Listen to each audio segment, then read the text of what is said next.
Good morning, good evening. जब भी आप ये वीडियो देख रहे हैं, हम हिस्ट्री क्लास 12th के सारे chapters line by line discuss कर रहे थे। इसमें हम चैप्टर 14 पे पहुंचे हैं, जो कि अंडरस्टैंडिंग द पार्टीशन है। इस चैप्टर में हम बिल्कुल लास्ट पार्ट डिस्कस करेंगे, जो मैंने पिछली बार छोड़ दिया था।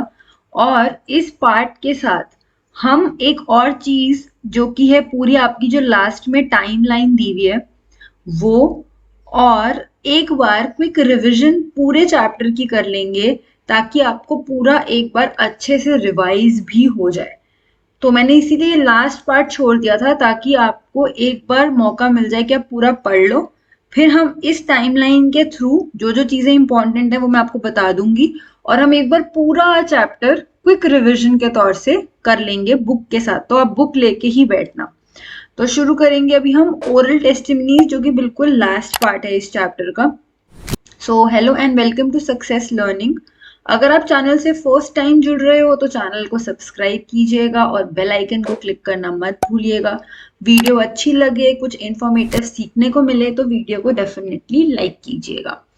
तो अब हमें बहुत कुछ पता है regarding the politicians, regarding the politics, policies जो उस वक्त बन रही थी। लेकिन पार्टीशन हुआ, पर उसका ऑर्डिनरी लाइफ पे क्या इम्पैक्ट पड़ा, ये बहुत कम लोगों ने लिखा। ऑर्डिनरी लोगों ने जो डे टू डे उस वक्त एक्सपीरियंस किया, कि उनको एक अपनी जगह, जहाँ पे वो ना जाने कितने ही ना ही सिर्फ वो खुद इतने सालों से रह रहे थे, पर उनके जनरेशंस, उनके पहले फोर फादर्स, उनके फादर, उनके ग्रैंडफादर भी उसी जमीन पे रहते थे। उसे उन्हें छोड़ के एक बिल्कुल नए जगह पे आना पड़ा, जिसके बारे में वो बिल्कुल नहीं जानते थे। तो उनका एक्सपीरियंस कैसा था, कैसे हमें पता चला? तो पार्टीशन के बारे में हमने पूरा समझ लिया कि कैसे डायरेक्ट एक्शन डे हुआ, उसके बाद मजबूरन जो चीजें हुई, नेगोशिएशंस फेल होती रही। तो हमें ये पता चलता है oral narratives, memoirs, diaries, family history, first hand written account, ये हमें अंडरस्टैंड करने में हेल्प करते हैं कि आखिर जो ऑर्डिनरी लोग थे वो किस तरीके से इस पार्टीशन को फेस कर रहे थे। पार्टीशन, मिलियंस ऑफ पीपल ने पार्टीशन को एक सफरिंग और एक चैलेंज था उनके लिए उस वक्त में। फॉर देम ये कोई कॉन्स्टिट्यूशनल डिवीजन नहीं था जो कुछ पॉलिटिकल पार्टीज ने कर दिया, या फिर जो एक किताब में लिख दी गई चीज थी। उनके लिए तो ये हकीकत थी जो उनको फेस करनी थी। ये मुस्लिम लीग, कांग्रेस या जो अलग पार्टीज थी, उन्होंने तो फैसला लिया कि ये लैंड है, नॉर्थ वेस्ट वाला कुछ हिस्सा और नॉर्थ ईस्ट वाला कुछ हिस्सा, ये दो पार्ट्स हैं। अब ये इंडिया का हिस्सा ना रह के पाकिस्तान बन जाएगा, एक नया कंट्री बनेगा। बट इससे नॉर्मल लोगों की लाइफ पे क्या हुआ, एक अनएक्सपेक्टेड ऑल्टरेशन आया, खासकर 1946 से 1950 के बीच में।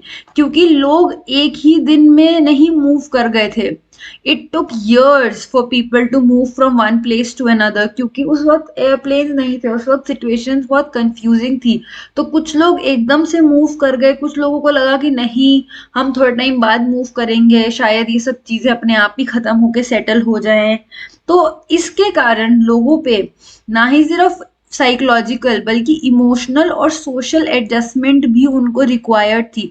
क्योंकि अब उनको एक नई जगह के तौर तरीकों में रहना था, और इमोशनल एडजस्टमेंट भी उनको करनी पड़ रही थी, और सोशली भी।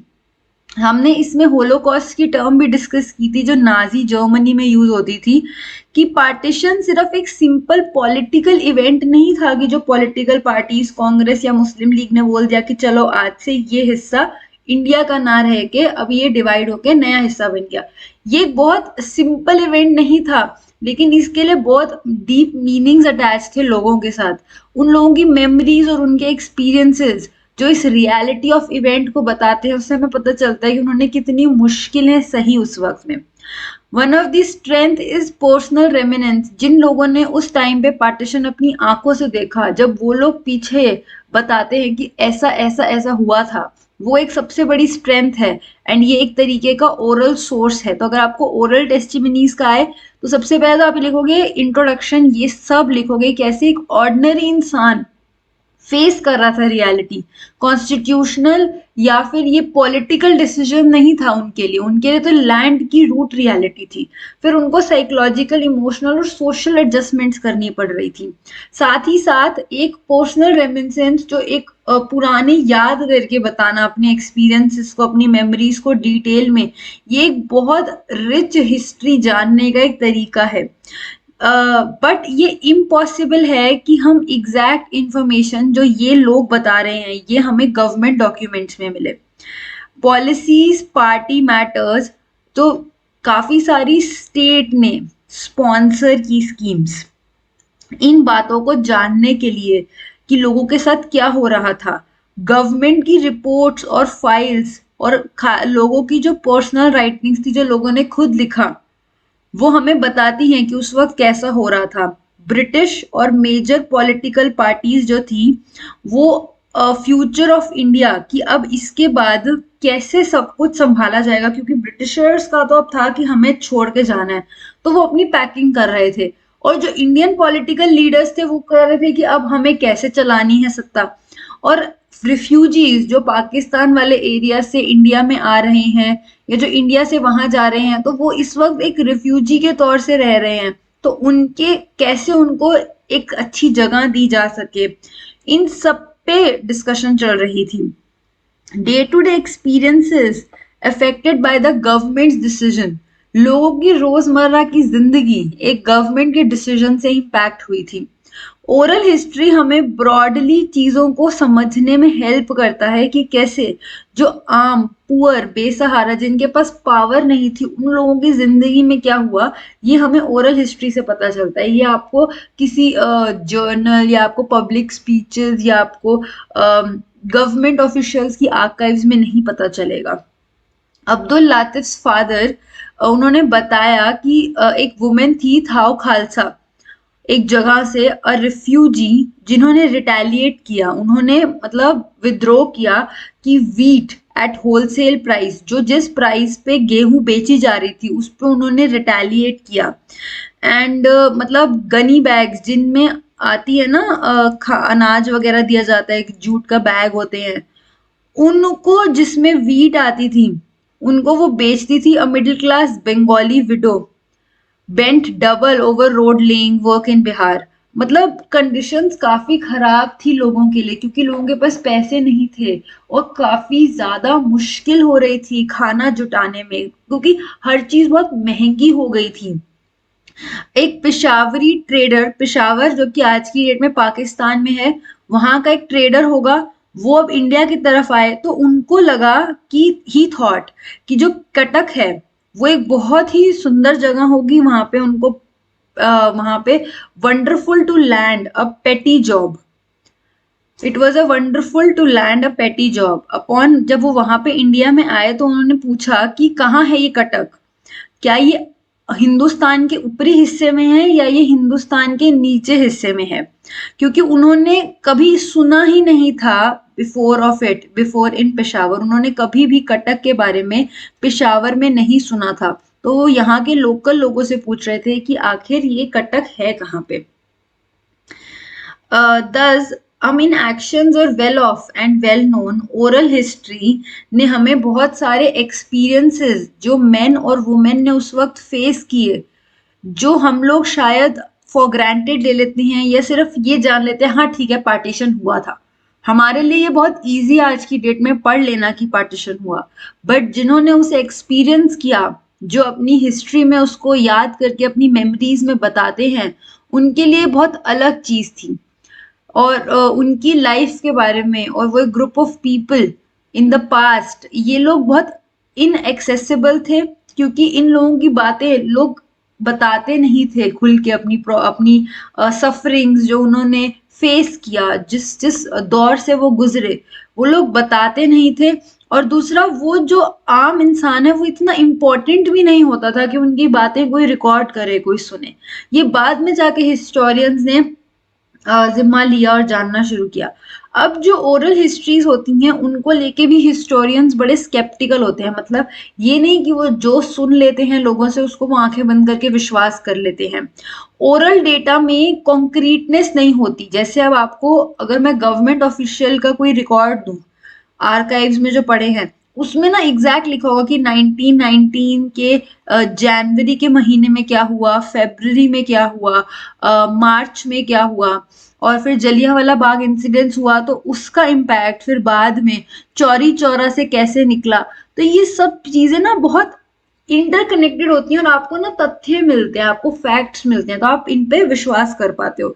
बट जो आम इंसान अपनी बातें बता रहा है ना, वो कंक्रीट और क्रोनोलॉजी नहीं होती कि आपको कोई मेमोरी याद आई आज आपको कि अरे मैं पाकिस्तान के उस पेशावर वाले एरिया से था और मैं कटक जा रहा था। अब उसने पहले कटक की बातें बताई कि जब मैं कटक पहुंच गया तो मेरे साथ ये हुआ, फिर एकदम से उसको याद आया कि अरे पेशावर से जब मैं निकला था तो वहां पे जो मेरे दोस्त थे वगैरह वगैरह जो इंसिडेंट्स हुए उसके साथ वो बताने लग गया। तो ये क्रोनोलॉजी एक ऑर्डर में नहीं होती चीजें। जैसे इसमें देखो ये पूरी क्रोनोलॉजी चल रही है ना कि जनवरी फरवरी मार्च एक हिस्से में चल रही है बात, वहां पे ऐसे नहीं होता जब एक आम इंसान आपको अपनी बातें बताता है। हिस्टोरियंस आर्ग्यू करते हैं कि हर इंसान का अपना एक यूनिक एक्सपीरियंस है। कोई कहेगा कि हम बड़े आराम से आ गए, कोई कहेगा कि हम बहुत ही मुश्किल से आए, कोई कहेगा हमारे पैर पे गोली लग गई, कोई कहेगा कि हमें लूट लिया गया। हर इंसान का अपना एक पर्सनल एक्सपीरियंस है जो कि बहुत यूनिक है। तो उन सब की एवरेज निकाल के जनरलाइज करना कि अरे सबके साथ इस एरिया के लोगों के साथ ऐसा ही हुआ था, वो बहुत मुश्किल है।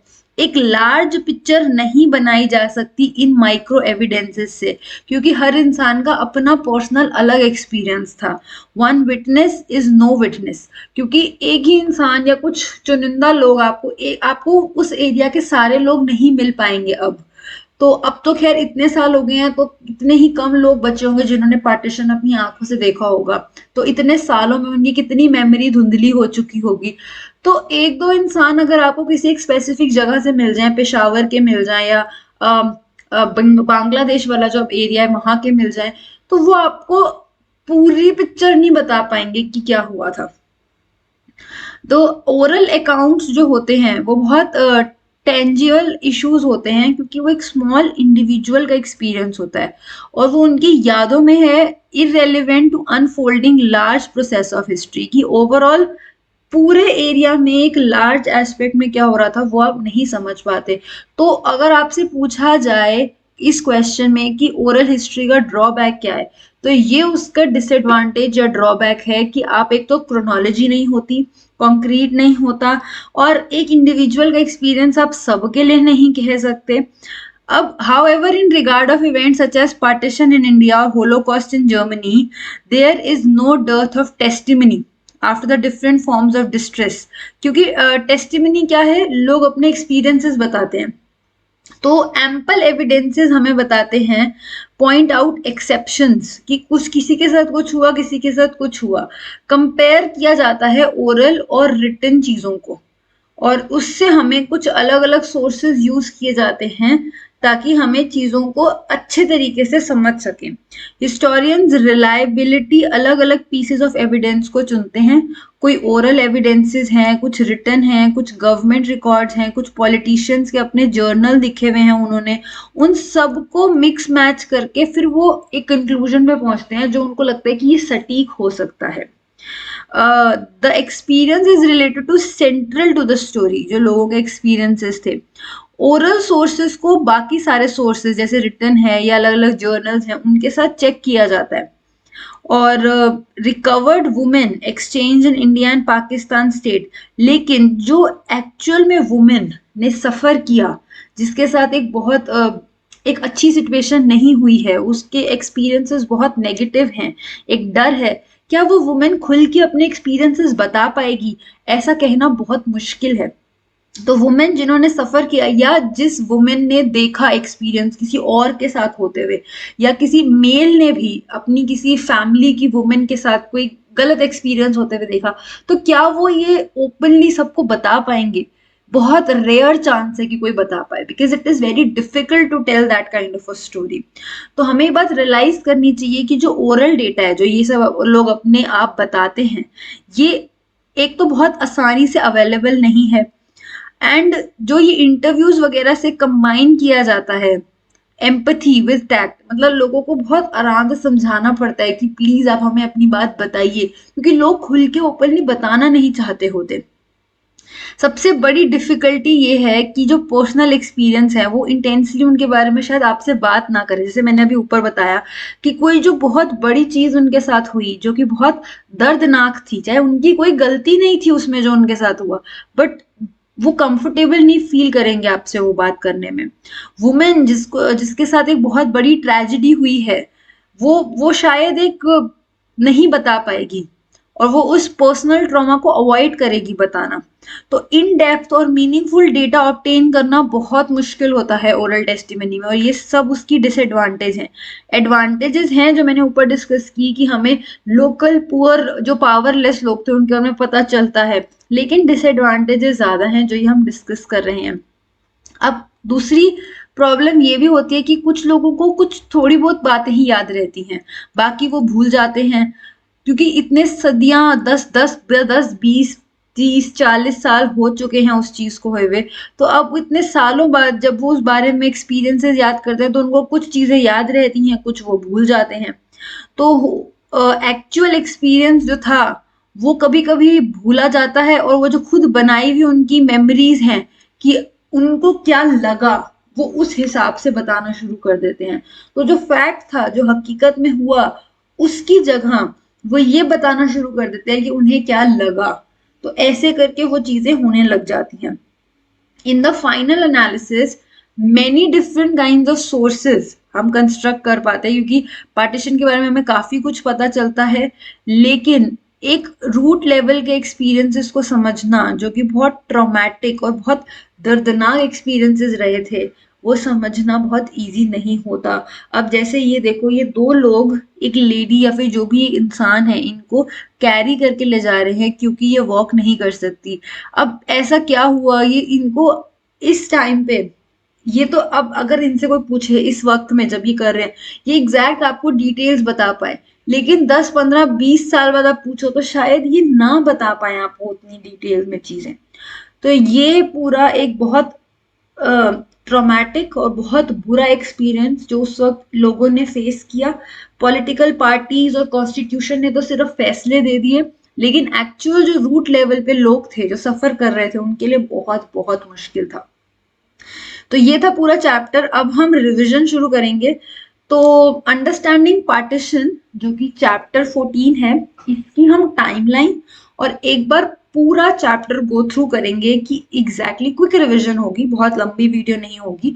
तो थोड़ा बहुत एक्सप्लेन करूंगी और मैं आपको इस टाइमलाइन में बताऊंगी कि क्या क्या चीजें इंपॉर्टेंट हैं, और जब डिस्कशन भी करेंगे तो अगर कुछ इंपॉर्टेंट डेट्स होंगी तो मैं आपको मेंशन कर दूंगी, तो वो भी आप फटाफट अपनी कॉपी में लिख सकते हैं। तो it would be a quick revision. Chapter मैंने पूरा एक्सप्लेन कर दिया है, तो आप वो देख सकते हो, समझ सकते हो। कोई डाउट हो तो कमेंट में पूछ सकते हो। अब हम क्विक रिवीजन करेंगे इसकी। 1930 उर्दू पोएट मोहम्मद इकबाल ने north West Indian Muslim state की बात की थी। देखो, 1930 में स्टेट की बात हुई थी, पाकिस्तान की बात नहीं हुई थी।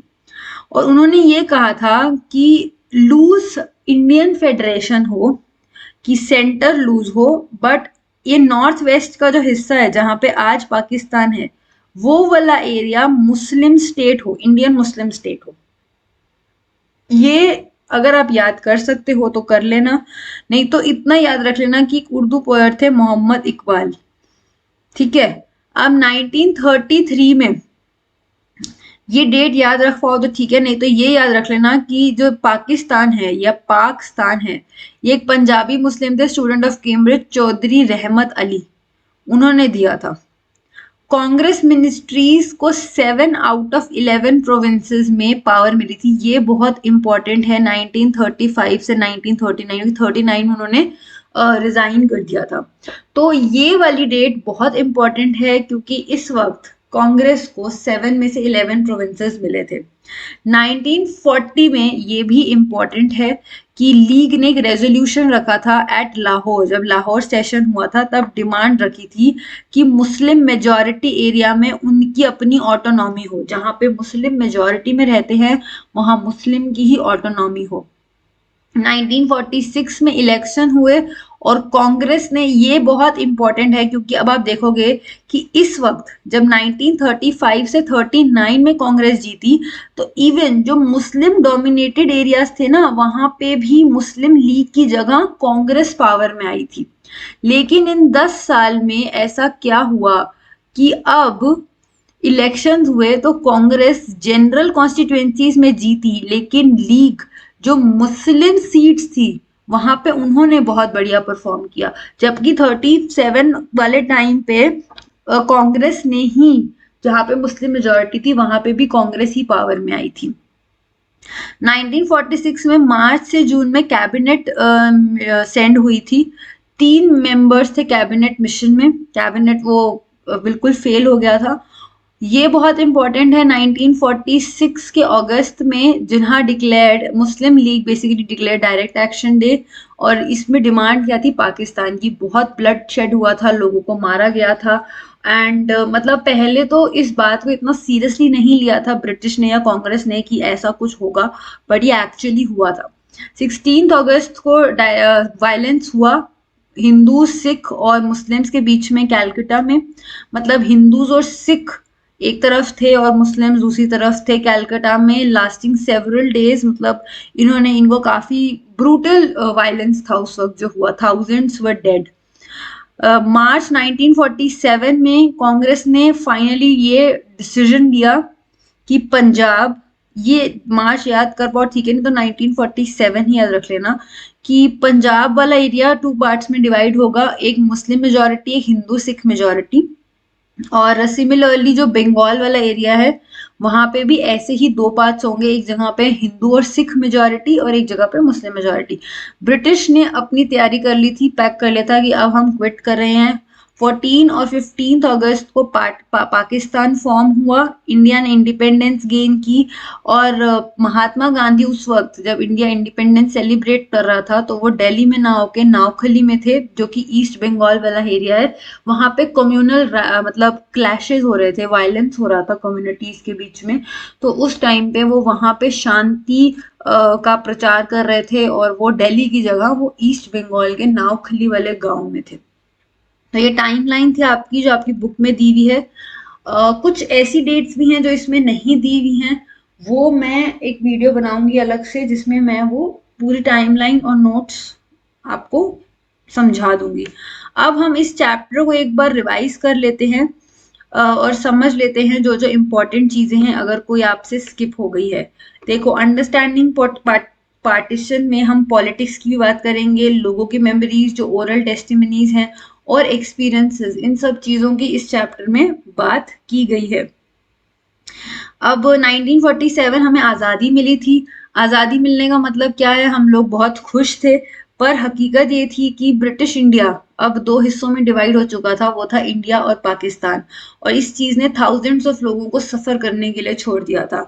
1946 से 1950 के बीच में लोगों के बहुत ज्यादा ऑर्डिनरी लोगों ने एक्सपीरियंसेस किए जो कि वायलेंस से भरे हुए थे। अब पार्टीशन के एक्सपीरियंसेस हमें देखने को मिलते हैं कि कैसे लोगों के बीच में एक वायलेंस था, लोग कितना डर गए थे, और हमें ये सब एक्सपीरियंसेस हम आपको इन सोर्सेज में देखने को मिलते हैं। लोग कैसे ट्रेन के ऊपर ऊपर बैठ बैठ के आ रहे हैं एंड बहुत सिचुएशंस डिफिकल्ट हो गई थी। फिर एक मोनोटोनस मार्कर, अ पार्टीशन और अ होलोकॉस्ट। होलोकॉस्ट वो टर्म होती है जो जर्मनी में जब हिटलर के टाइम पे नाजीज ने एक खुलेआम लोगों को, लोग इतना वायलेंस हो गया था, लोगों को मारा गया था। तो ये जो हमारे इंडिया में 1947 में हो रहा था, क्या ये पार्टीशन था या ये होलोकॉस्ट था? तो उन्होंने ये बोला कि कहीं कहीं पे तो हमें बोला गया डिस्कशन में कि ये सिमिलर है, क्योंकि लोग काफी वायलेंस हो रहा था, कम्युनिटी क्लैश हो रहा था। तो कैजुअलिटीज थी जो माना जाता है कि लगभग 2 लाख से 5 लाख लोग। और इंफॉर्मेशन ये ऑफिशियल है, अनऑफिशियल तो कितनी थी हमें पता भी नहीं। तो शैडो लाइंस थी, लोगों को पता भी नहीं था कि नई स्टेट्स बन गई हैं 2 दिन पहले तक, और आफ्टर फॉर्मल इंडिपेंडेंस उन्हें एक जगह से दूसरी जगह पे मूव करना पड़ रहा था। तो काफी मुश्किल था लोगों को पता भी नहीं था कि अब जहाँ पे वो एक ही लैंड पे रह रहे थे, अब वो नेबर्स होके अब बीच में एक दीवार खिंच गई और अब वो 2 कंट्रीज बन चुकी हैं। तो पार्टीशन जो था ये कॉन्स्टिट्यूशनल अरेंजमेंट था, टेरिटरी का, लैंड का बंटवारा हुआ, एसेट्स का। हमारे पार्लियामेंट की एक एक चीज डिवाइड हुई थी, कुछ चीजें पाकिस्तान भी भेजी गई थी। तो लोग बताते हैं 1947 में मार्शल लॉ जो था, या फिर मारा मारी, रोल्ला हुल्लर, ये टर्म्स बहुत सुनी जाती थी। किलिंग्स हो रही थी, लोगों को लूटा जा रहा था। तो होलोकॉस्ट जो था वो भी प्राइमरीली इस तरीके का ही स्लॉटर था। बट हमने 11th में भी पढ़ा कि होलोकॉस्ट जो था ये स्टेट कर रही थी। पार्टीशन जो था वो Holocaust in Germany is remembered as contemporary, क्योंकि उस वक्त में वो याद की जाती है चीज। बट वो एक्सट्रीमली जो केस था वो नाजी जर्मनी का था। लेकिन यहाँ पे जो गवर्नमेंट स्टेट एजेंसीज थी उनसे रिलेटेड ये चीज नहीं थी, यहाँ पे रिलीजन के बेस पे हो रहा था। पावर ऑफ स्टीरियोटाइप्स हमने देखा कि इंडियन हेटर्स पाकिस्तान में है, पाकिस्तान हेटर्स इंडिया में है। इस पूरे पार्टीशन में हमें दिखता है कि कुछ ऐसे स्टीरियोटाइप्स, मतलब चीजें, धारणाएं बना ली गई लोगों ने। मुस्लिम्स के बारे में हिंदू ने, हिंदू के बारे में मुस्लिम्स ने, जो कि सही है नहीं है हमें नहीं पता, पर हमने उन्हें मान लिया।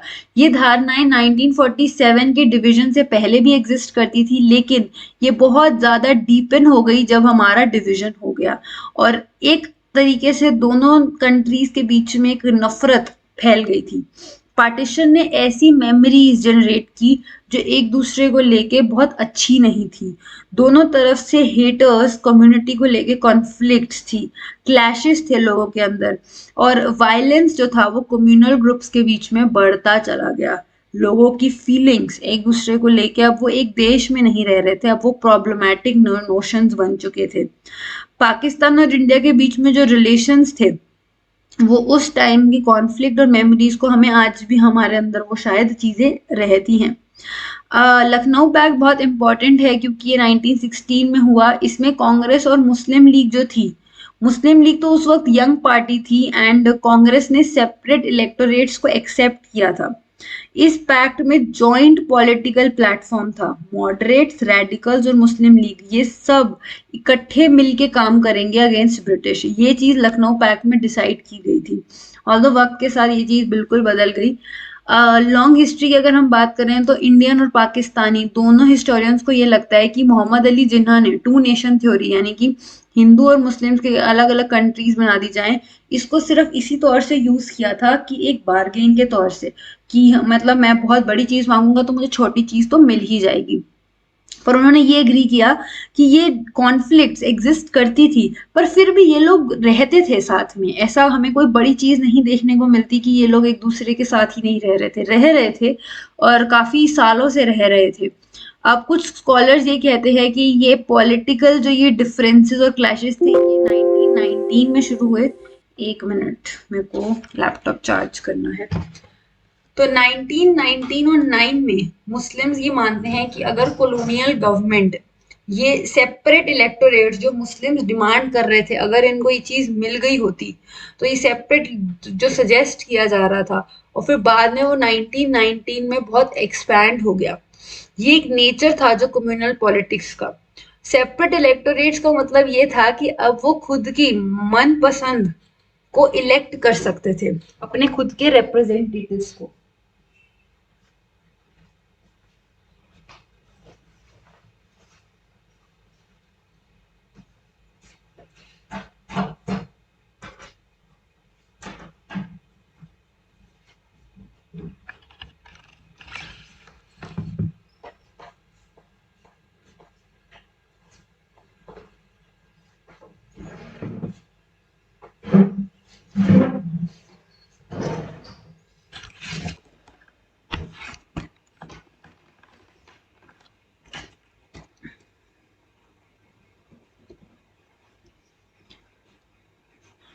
कुछ पार्टीशंस ये कहते हैं, कुछ पार्टीशन के बारे में स्कॉलर्स ये कहते हैं कि ये तब शुरू हुई सिचुएशन जब ये चीज मान ली गई थी कि 20th सेंचुरी में एक ओपनिंग डेकेड थी जहां पे कम्युनल पॉलिटिक्स शुरू हुई थी। सेपरेट इलेक्टोरेट्स ये मेंट करते थे कि अब वो मुस्लिम्स खुद के अपने रिप्रेजेंटेटिव होंगे अपनी एक स्पेसिफिक निर्धारित कॉन्स्टिट्यूएंसी में। तो अलग अलग स्लोगन्स शुरू हुए थे और 1920s और 30s में हम ये देखते हैं कि जो ये दो कम्युनिटीज थी इनके बीच में टेंशन काफी ज्यादा बढ़ गई थी और काफी गर्म हवा प्रोटैगनिस्ट ऑफ गर्म हवा अ फिल्म ऑफ पार्टीशन वो बताती है कि 1947 में मिलियंस ऑफ लोग अपने घरों को छोड़ के दूसरी जगह पे गए थे। अब कम्युनलिज्म क्या होता है, जब दो कम्युनिटी, जैसे आप एक स्टीरियोटाइप बनाते हो कि आप एक लड़का हो, आप एक लड़की हो, आप एक यंग पर्सन हो, आप सिटी में रहते हो, आप विलेज में रहते हो, आप डिस्ट्रिक्ट में रहते हो, आपकी क्या इनकम है, इन सब चीजों से आपकी एक आइडेंटिटी बनती है। ठीक उस तरीके से आपकी रिलीजन भी एक आइडेंटिटी बनाता है। कम्युनलिज्म वो होता है जब आप एक कम्युनिटी दूसरी कम्युनिटी के अगेंस्ट हॉस्टाइल हो जाती है और बिल्कुल फंडामेंटल और फिक्स्ड हो जाती है ना कम्युनल आइडेंटिटी, तब वो कम्युनलिज्म की बात आ जाती है कि मतलब बिल्कुल रिजिड हो जाना अपने रिलीजन और कम्युनिटी को लेके, वो कम्युनलिज्म डेवलप करता है। अब प्रोविंशियल इलेक्शन, जैसे मैंने टाइमलाइन डिस्कस करते हुए बताया कि 1937 ये बहुत इंपॉर्टेंट है। ऑल्दो इसमें सिर्फ 10 से 12% लोगों ने ही वोट किया, तो ये यूनिवर्सल एडल्ट फ्रेंचाइज नहीं था, पर फिर भी कांग्रेस जीती। मेजॉरिटी 5 आउट ऑफ 11 प्रोविंसेस में उन्होंने अपनी गवर्नमेंट बनाई, 7 प्रोविंसेस में उन्होंने गवर्नमेंट बनाई। मुस्लिम रिजर्व्ड एरियाज में it did badly, but Muslim league तो उनसे भी बुरा परफॉर्म किया उन्होंने। तो सिर्फ 4.4% of total Muslim votes cast हुए एंड लीग एक भी सीट नॉर्थ फ्रंटियर प्रोविंस, जो कि बाद में जाके पाकिस्तान बनने वाला था, वहां पे नहीं जीत पाई।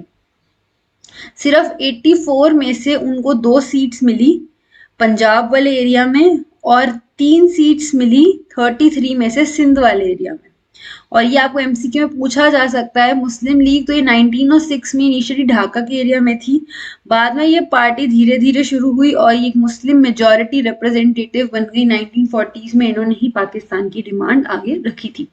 अगर हम यूनाइटेड प्रोविंसेस की बात करें तो मुस्लिम लीग एक जॉइंट गवर्नमेंट बनाना चाहती थी इस एरिया में कांग्रेस के साथ, पर कांग्रेस क्यों बनाती, क्योंकि कांग्रेस को एब्सोल्यूट मेजॉरिटी मिली थी, तो उन्होंने इस ऑफर को खारिज कर दिया। स्कॉलर्स कहते हैं कि ये वो पॉइंट था जहां से मुस्लिम लीग के मन में ये आ गया कि अगर इंडिया इंडिपेंडेंट भी हो गई अंग्रेजों से, तब भी हमें रिप्रेजेंटेशन नहीं मिलेगी, क्योंकि उनको ये चीज यहाँ से फील होनी शुरू हुई थी और उन्होंने अपने आप को मुस्लिम्स का सोल स्पोक्स पर्सन डिक्लेयर करना शुरू कर दिया, जिन्होंने कहा कि वही हैं लीग के जो वो रिप्रेजेंट कर रहे हैं।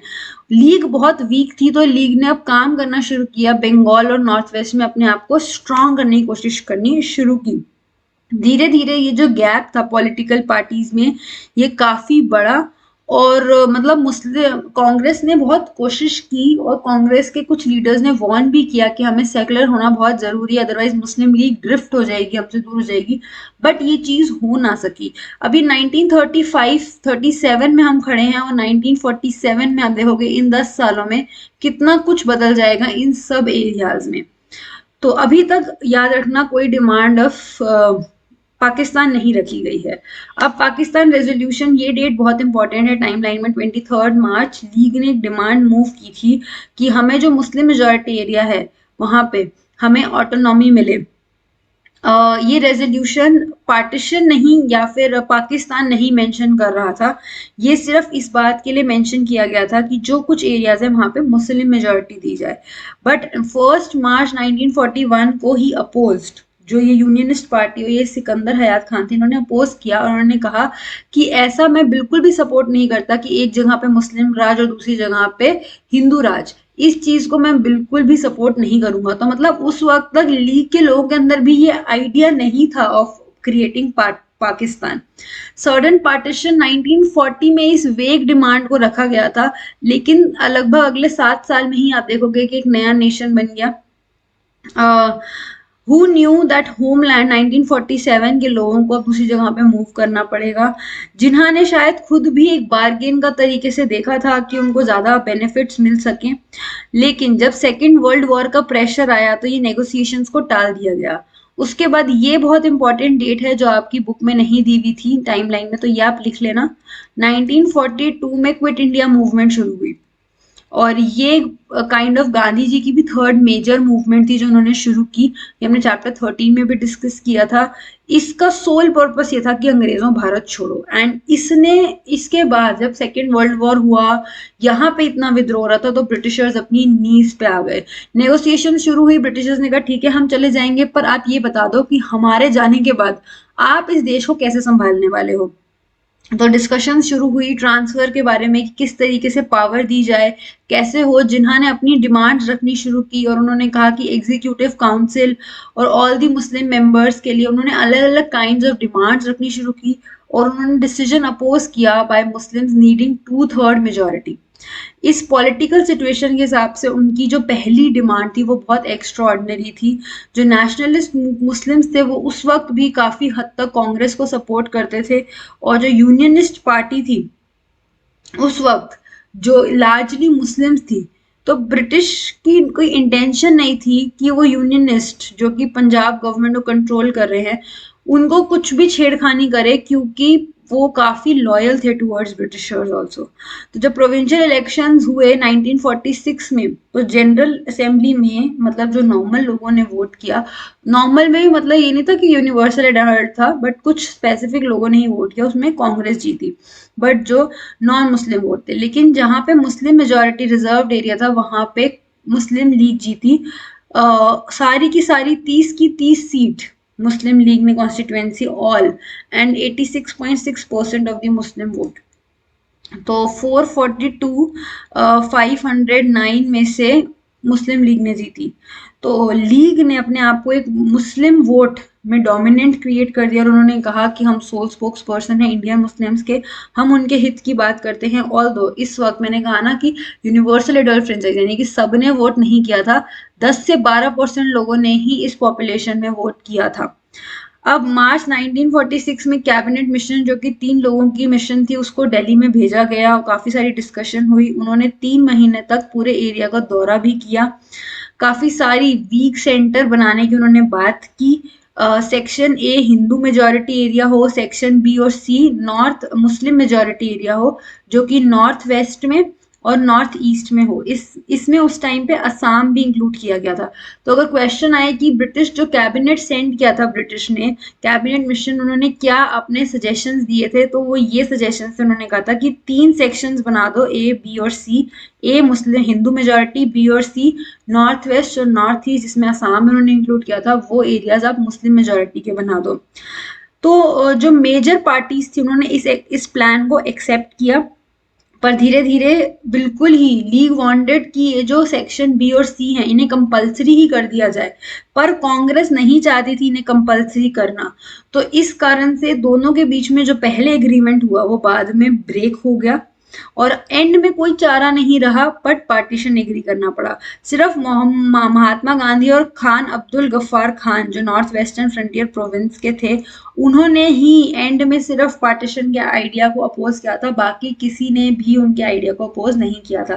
कैबिनेट मिशन का प्रपोजल कुछ इस तरीके का था कि जो सेक्शन बी और सेक्शन सी हैं ये मुस्लिम मेजोरिटी हो, हिंदू मेजोरिटी आप रेड में देख रहे हो, और जो प्रिंसली स्टेट्स हैं जो इन प्रपोजल्स को स्पेसिफिकली प्रोवाइड किया, वो वाले जो ब्लू वाले एरियाज हैं ये किसी के भी साथ ना हो। तो ऐसे करके ये डिसाइड किया गया था।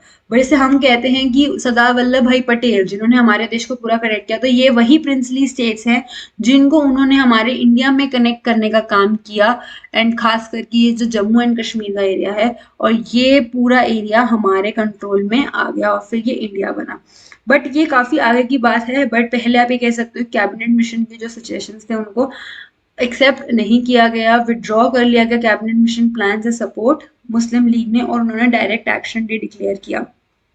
16 अगस्त 1946 डायरेक्ट एक्शन डे डिक्लेयर हुआ था, और उन्होंने इस दिन पे thousands of people were dead, कितने लोगों की किलिंग्स हुई थी और वायलेंस नॉर्थ इंडिया के काफी हिस्सों तक स्प्रेड हो गया था।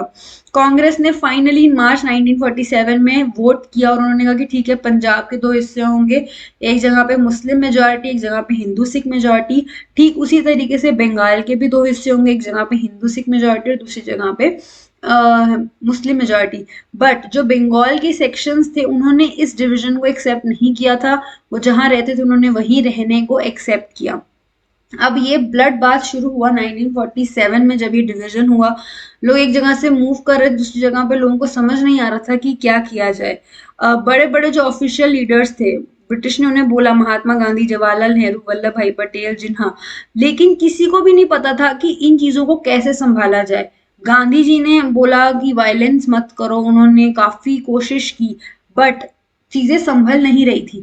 ब्रिटिशर्स को भी इतना कुछ कंट्रोल करने का इंटरेस्ट नहीं था, क्योंकि वो तो बस छोड़ के जाना चाहते थे, वो अपनी पैकिंग कर रहे थे। जो पुलिस थी, वो ऑल्दो वो अपने प्रोफेशनल कमिटमेंट को निभा रहे थे, लेकिन सोल्जर्स और पुलिसमैन, बट फिर भी कहीं ना कहीं जो कम्युनल फीलिंग थी वो डेवलप थी उनके अंदर। इतना टर्मोइल और वायलेंस चल रहा था, लॉ एंड ऑर्डर बिल्कुल फेल हो गया था। गांधी जी ने डिसाइड किया कि जो उनका लाइफ लॉन्ग प्रिंसिपल है नॉन वायलेंस, वो उनको फिर से लोगों तक पहुंचाने की कोशिश करेंगे। नावखली जो कि ईस्ट बंगाल वाले एरिया में है, आज की डेट में वो बांग्लादेश के एरिया में है, वहां पे सबसे ज्यादा बुरी कंडीशन हो रही थी। तो गांधी जी ने, जब पूरी इंडिया में सेलिब्रेशन हो रहे थे 1947 हमारी आजादी के, तो वो वहां पे उस वक्त चीजों को संभालने की कोशिश कर रहे थे। उसके बाद फिर वो दिल्ली आए, और जहां पे भी ये वायलेंस हो रहा था बिटवीन कम्युनिटीज, उन्होंने एक दूसरे से म्यूचुअल ट्रस्ट, एक दूसरे पे विश्वास बढ़ाने की कोशिश की, और उन्होंने बोला कि आप दोनों कम्युनिटीज को कॉन्फिडेंस में लो, चीजों को सही करने की कोशिश की। जैसे कुछ मुस्लिम्स दिल्ली के कहते हैं कि जब गांधी जी आए तो ऐसे लगा कि एक बहुत लंबी गर्मियों के बाद फाइनली एक बरसात आ गई थी। 29 नवंबर 1947 को जब गुरु नानक जी का बर्थडे होता है, गुरु पूरब था, तब गांधी जी गुरुद्वारा शीशगंज में गए और उन्होंने बोला कि यहाँ पे जो चांदनी चौक की शान है, जो कि दिल्ली की, वहां पे कोई मुस्लिम नहीं दिख रहा था। उन्होंने कहा कि आपको दोनों कम्युनिटीज के बीच में नॉन वायलेंस रहे, पीसफुल रहो। तो उन्होंने उस चीज को स्प्रेड करने की कोशिश की। रिकवरिंग, जब जेंडर पार्टीशन, हम पार्टीशन की बात करते हैं, तो हम बहुत सी चीजों को देखते हैं, बट सबसे ज्यादा सफर वुमेन ने किया था, दोनों ही तरफ बॉर्डर के। तो वुमेन वर रेप्ड, एब्डक्टेड, सोल्ड, काफी बुरी कंडीशंस थी उनकी, और इनसेंसिटिव कॉम्प्लेक्सिटीज थी। लगभग 30,000 वुमेन रिकवर की गई ओवरऑल, 22,000 मुस्लिम वुमेन इंडिया में, और 8,000 हिंदू और सिख वुमेन पाकिस्तान में। ये 1954 तक गवर्नमेंट ने इस मिशन को चलाया था कि जो भी वुमेन दूसरी साइड पे रह गई हैं, वो उनको वापस भेजने का जिम्मा लिया था। बट कितनी वुमेन ऐसी थी जो नहीं जा पाई, जो नहीं पहुंची, उन सब चीजों के बारे में भी नहीं हमें ऑफिशियल डेटा पता चलता। अब प्रिजर्विंग ऑनर, लोग अपना लैंड और अपनी जमीन और वुमेन, इन दोनों को अपनी ओनरशिप मानते हैं, मेन। तो वुमेन को सेव करना बहुत इंपॉर्टेंट माना जाता है। मेन के अंदर डर होता था कि उनकी वुमेन, यानी कि उनकी वाइफ, उनकी बेटी या उनकी सिस्टर, कोई भी अगर एनिमी के हाथ लग गई तो बहुत गलत होगा, इसीलिए वो उन्हें खुद ही मार देते थे। कितने सारे इंसिडेंसेस में ऐसा दिखाया जाता है। एक एग्जाम्पल के तौर से थुआ खालसा, रावलपिंडी डिस्ट्रिक्ट में एक जगह थी, वहां पे सिख विलेज में 90 वुमेन ने लगभग खुद ही वॉलेंटरली एक कुएं में जंप कर दिया, ताकि वो किसी एनिमी के हाथ ना आए। तो ऐसे बहुत से इंसिडेंसेस हमें पता चले बाद में, जब लोग गुरुद्वारे में आए, दिल्ली के शीशगंज गुरुद्वारा या फिर अलग अलग जगहों पे जहाँ पे लोगों से जाना गया, तब उन्हें पता चला कि कैसे वुमेन ने खुद ही अपनी लाइफ ले ली, या उनके लव्ड वन, उनके फादर, उनके हस्बैंड या उनके ब्रदर ने ही उन्हें खुद मार दिया, ताकि वो एनिमी के हाथ ना लगे। तो उन मेन ने अपनी स्टोरी बताई कैसे उन्होंने खुद ही अपनी वुमेन को मार दिया था। रीजनल वेरिएशंस थे कई कई जगह पे, जहाँ पे specially Punjab, Calcutta, north India में ज्यादा इम्पैक्ट पड़ रहा था इस पार्टीशन का, ब्लड शेड हो रहा था। बट कुछ ऐसे एरिया थे जहाँ पे इतना ज्यादा हैवी इम्पैक्ट नहीं था पार्टीशन का। बांग्लादेश में भी माइग्रेशन हो रहा था। जो आप मुस्लिम फैमिलीज उत्तर प्रदेश, बिहार, मध्य प्रदेश, हैदराबाद, आंध्र प्रदेश की बात करोगे, तो वो पाकिस्तान की तरफ मूव कर रहे थे। उर्दू स्पीकिंग पीपल और पाकिस्तान के कराची की तरफ मूव कर रहे थे, हैदराबाद से सिंध की तरफ जा रहे थे। बंगाली जो डिवीजन था उन्होंने इसको लेस कंसंट्रेट किया, वो नहीं डिवाइड हुए। उन्होंने उन्होंने कहा कि नहीं, हम मुस्लिम यहीं रहेंगे, ये हमारा लैंड है, और वहाँ के हिंदूज वहीं रह गए कि ये हमारा लैंड है। उन्होंने इस two nation theory of politics, जिन्होंने पाकिस्तान, तभी ये जो फीलिंग थी बंगाल के एरिया में कि हम इस टू नेशन थ्योरी को नहीं मानते, वही इमर्ज हुई, और 1971 से 72 के बीच में वॉर हुआ और बांग्लादेश पाकिस्तान का एक हिस्सा डिवाइड हुआ और बांग्लादेश बन गया। वुमेन की बॉडी को भी कॉन्कर की तरह माना जाता था, डिसऑनरिंग वुमेन ऑफ कम्युनिटी देखा जाता था कि वो उनकी पूरी कम्युनिटी को ही डिसऑनर करने के लिए वुमेन को टारगेट किया जाता था। तो वुमेन सबसे ज्यादा सफर कर रही थी।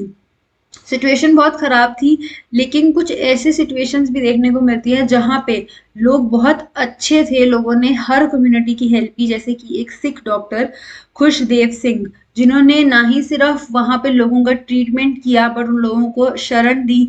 और मतलब लोग कहते थे कि उन्हें पूरे कहीं पे भी सेफ नहीं फील होता, बस उनके पास ही सेफ फील होता है। तो उन्होंने अपना बेस्ट करने की कोशिश की लोगों को हेल्प करने के लिए। तो ऐसे लोग भी देखने को हमें मिले जिन्होंने हेल्पिंग हैंड दिया, जिन्होंने अपनी जो कि मैं इंसान हूँ और मेरा फर्ज है दूसरे इंसान की हेल्प करना, उसको उन्होंने बरकरार रखा। ओरल टेस्टिमनीज जो लोगों की मेमोरीज हैं, डायरीज हैं, उनकी यादें हैं, उनके थ्रू हमें चीजें पता चलती हैं। ये एक पॉलिटिकल डिवीजन था, कॉन्स्टिट्यूशनल डिवीजन था जो पॉलिटिक्स में लिया गया, लेकिन आम लोग जो सफर कर रहे थे उनके लिए ये बहुत बड़ा फिजिकल, साइकोलॉजिकल, इमोशनल और सोशल ट्रॉमा था जो फेस कर रहे थे। हमें काफी चीजें ऐसी इन ओरल टेस्टिमनी से पता चलती हैं जो आप गवर्नमेंट डॉक्यूमेंट से नहीं पता लगा सकते। लेकिन और हमें पुअर पावरलेस लोग जिनके बारे में कोई नहीं लिखता, उनके बारे में भी हमें इन इन जगहों से पता चलता है कैसे लोग एक छोटी छोटी चीजों के लिए सफर कर रहे थे। लेकिन इनकी डिसएडवांटेजेस भी ये हैं कि जैसे गवर्नमेंट रिकॉर्ड्स होते हैं वो आपको क्रोनोलॉजिकल ऑर्डर में मिलेंगे, जैसे ये जनवरी, फरवरी, मार्च, ये पूरे एक ऑर्डर में लिखी गई चीजें हैं। बट अगर आप एक ओरल टेस्टिमनी लोग अपने बता रहे हैं, तो वो कंक्रीट नहीं होती, वो क्रोनोलॉजिकल नहीं होती। लोगों को कोई बात याद आई पुरानी, फिर वो पुरानी बात करेंगे, फिर वो नई बात करना शुरू कर देंगे, तो कोई ऑर्डर नहीं होता। एंड ओरल टेस्टिमनी को रिटन के साथ और अलग अलग सोर्सेस के साथ चेक किया जाता है, तब माना जाता है कि क्या सही होगा और क्या गलत होगा, क्योंकि आप कंप्लीटली इन पे रिलाई नहीं कर सकते। एक इम्पॉर्टेंट चीज ये भी देखी जाती है कि जो वुमेन जो इंडिया या पाकिस्तान में एक जगह से दूसरी जगह गई, उन्होंने बहुत सी चीजें सफर की, पर क्या वो ओपनली लोगों को बता पाएंगी कि उन्होंने क्या सफर किया, या उनकी फैमिली बता पाएगी? ये बहुत मुश्किल है। ओरल डेटा में इंटरव्यूज करने के लिए लोगों को बहुत सिंपैथी और एम्पैथी के साथ समझाना पड़ता है, उनको विश्वास देना पड़ता है कि आप एक सिक्योर जगह पे हो और आपकी बात बिल्कुल हम जो आप बता रहे हो ये बहुत जरूरी है बताना, उनको बहुत विश्वास देना पड़ता है। और कभी कभी ऐसा भी होता है वक्त के साथ, क्योंकि 10, 20, 30 साल बीत जाते हैं, तो कुछ इंपॉर्टेंट बातें जो होती हैं वो उनके जहन से भूल जाती हैं, उन्हें याद नहीं रहती हैं। एंड कभी कभी हम एक्चुअल जो हकीकत में उस वक्त हुआ था वो लोग भूल जाते हैं, और हम अपनी ही एक याद बना लेते हैं कि नहीं नहीं ऐसा हुआ था। तो उन चीजों को वक्त के साथ हम कंस्ट्रक्ट कर देते हैं, जो हकीकत में हुआ था उसको भूल के कंस्ट्रक्टिव मेमोरी बना लेते हैं। तो इसीलिए इन सब चीजों को समझ के बहुत एनालाइज करना पड़ता है हिस्टोरियंस को कि एग्जैक्टली में हुआ क्या होगा। माना जा सकता है कि एक बहुत ट्रॉमेटाइजिंग एक्सपीरियंस था, बट हिस्ट्री को एग्जैक्टली कंक्लूड करना, क्योंकि आप एक, दो या तीन लोगों का ही इंटरव्यू ले सकते हो, तो उस एक या दो इंसान के विटनेस से आप ये नहीं कंक्लूड कर सकते उस पूरे एरिया में जनरलाइज वे में कि सबके साथ क्या हुआ होगा। और सबका एक्सपीरियंस अपने आप में अलग होता है, तो उन सबको इकट्ठे मान लेना कि सभी के साथ ऐसा हुआ होगा, वो भी बहुत मुश्किल है। तो ये था पूरा चैप्टर 14 अंडरस्टैंडिंग पार्टीशन। इसमें हमने चैप्टर भी एक्सप्लेन किया है पूरा डिटेल में, और साथ में आपकी जो भी टाइमलाइन और एक बार क्विक रिवीजन भी हो चुकी है। अगर कोई भी डाउट हो तो आप मुझसे कमेंट बॉक्स में पूछ सकते हो। वीडियो अच्छी लगी तो वीडियो को डेफिनेटली लाइक कीजिएगा। अगर चैनल से फर्स्ट टाइम जुड़ रहे हैं तो चैनल को सब्सक्राइब करके बेल आइकन को क्लिक करना मत भूलिएगा। मिलती हूँ मैं अगली वीडियो में, तब तक के लिए keep learning and keep growing. And अब हम इसके बाद चैप्टर 15 जो कि बिल्कुल लास्ट चैप्टर है वो शुरू करेंगे। तो आपका जो पूरा हिस्ट्री की 12th की हर पूरी सारी बुक के एक्सप्लेनेशन खत्म हो जाएंगे। तो अब इसके बाद मुझे कौन सी वीडियोस बनानी चाहिए वो आप मुझे कमेंट बॉक्स में सजेस्ट कीजिएगा कि अब हिस्ट्री खत्म हो गया, तो इसके बाद क्या मुझे इसी में ही नोट्स और क्विक रिविजन करवानी चाहिए, या मैं एंट्रेंस की तैयारी करवाऊँ आपको, या फिर किसी और सब्जेक्ट की? तो आप मुझे अपने सजेशंस कमेंट में दे सकते हैं। Thank you so much. मिलती हूँ मैं अगली वीडियो में। Keep learning, keep growing.